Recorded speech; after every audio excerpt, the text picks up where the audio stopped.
RSSന്റെ 100ാമത്തെ ആനിവേഴ്സറിയാണ്. അവിടെ അമേരിക്കയിലുള്ള ഇന്ത്യൻ കമ്മ്യൂണിറ്റിക്കും, അതായത് പല RSSന്റെ പല അഫിലിയേറ്റഡ് ആയിട്ടുള്ള സംഘടനകളുണ്ട്. അമേരിക്ക വളരെ സ്ട്രോങ് ആണ്. ഷിക്കാഗോയിലാണെങ്കിലും ലോസ് ഏഞ്ചലസിലാണെങ്കിലും ന്യൂയോർക്കിലും ഒക്കെ. കൂടുതലും അത് ഹിന്ദു പഞ്ചാബികളും ഗുജറാത്തികളൊക്കെയാണ് ഇത് ലീഡ് ചെയ്യുന്നത്.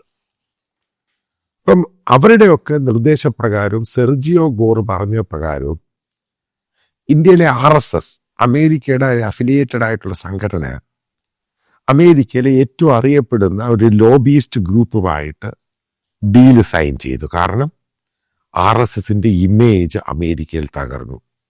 അമേരിക്കൻ കോൺഗ്രസ് അംഗങ്ങളും അതേപോലെ അവരുടെ പൊളിറ്റീഷ്യൻസും ഈ കഴിഞ്ഞ ദീപാവലിക്ക് നിങ്ങൾക്കറിയാം വളരെ മോശമായിട്ടാണ് വൈറ്റ് ഹൗസ് ദീപാവലി ആഘോഷിച്ചതിനെ പറ്റി ട്രംപ് അഡ്മിനിസ്ട്രേഷനുള്ള ഇന്ത്യൻ ഒറിജിൻസ് ആയിട്ടുള്ള അവർ ദീപാവലി ആശംസകൾ കൊടുത്തപ്പോൾ വളരെ മോശമായിട്ടാണ് അവരെ അറ്റാക്ക് ചെയ്യുന്നത്.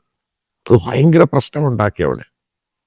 അതിനുശേഷം പിന്നീട് അമേരിക്കയിൽ ഉണ്ടായ സംഭവം കാരണം കഴിഞ്ഞ 1.5 വർഷം കൊണ്ട് ഇത് അമേരിക്കയിലെ പല ക്രിസ്ത്യൻ കമ്മ്യൂണിറ്റികൾ വളരെ ഭയങ്കരമായിട്ട് ഇത് ഉന്നയിക്കുന്നുണ്ട്. ഇപ്പോഴാണ് അത് കയറി അങ്ങ് കത്തിയത്. ഉറപ്പായിട്ടും അത് ഇന്ത്യയിലും ട്രംപിനെതിരെ അമേരിക്കക്കെതിരെയും ക്യാമ്പയിൻ നടന്ന് മീഡിയയിലും സോഷ്യൽ മീഡിയയിലും അത് റിഫ്ലക്റ്റ് ചെയ്ത് അതിൻ്റെ പുറകിലൊരു കഥയുണ്ട്. അതായത് ഇന്ത്യയിലെ ക്രൈസ്തവരെ ഭയങ്കരമായിട്ട് ആക്രമിക്കുന്നു. അപ്പോൾ അതിൻ്റെ സോഷ്യൽ മീഡിയ വീഡിയോകളും മറ്റും അമേരിക്കയിലും വൻ പ്രചാരത്തിലായി.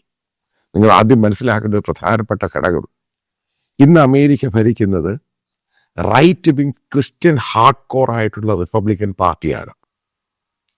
അപ്പോൾ അവരുടെ അകത്തുള്ള പല ആൾക്കാരും ആദ്യം പ്രധാനപ്പെട്ട ഒരു പോയിന്റ് എന്ന് പറയുന്നത് അവരിത് കൺസേൺഡ് ആണ് ഈ മാറ്റർ.